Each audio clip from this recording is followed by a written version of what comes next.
সম্পূর্ণ কী করছি? এখন স্যার আমরা আইটেম ক্রিয়েট করছি। আইটেম ক্রিয়েট করছেন, আচ্ছা ট্যালি প্রাইমে তাই তো? Tally prime 4.0। তো এটা দেখে নেই স্টক সামারি দেখি আপনি কী করলেন, কী করতে হবে তার জন্য? তার জন্য আমাদেরকে স্টক সামারি অথবা এস প্রেস করতে হবে। আচ্ছা গেট আপডেট থেকে এস প্রেস করলেন, তারপর ডিটেল ফর ডিটেলস অল অথবা অল্ট F1 অথবা অল্ট F5। আচ্ছা ডিটেলসের জন্য আপনি অল্ট F1 বা F5 দিলেন। আচ্ছা আপনার এখানে কিছু আইটেম নেবেন। আচ্ছা এবার আমি চাইছি এইগুলো সব এক্সেলে নিয়ে যাবো, তাহলে কী করতে হবে?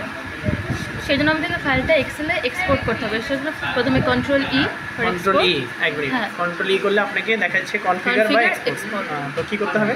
তারপর আমাদেরকে নেক্সট করতে হবে কনফিগার। প্রথমে কনফিগার, হ্যাঁ, তারপর এখানে গিয়ে ফাইল ফরম্যাটে পিডিএফ করা আছে, এটা আমাদেরকে এক্সেল করতে হবে।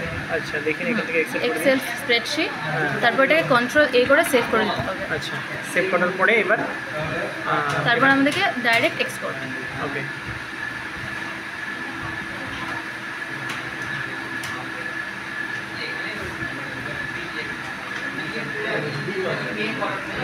ফাইল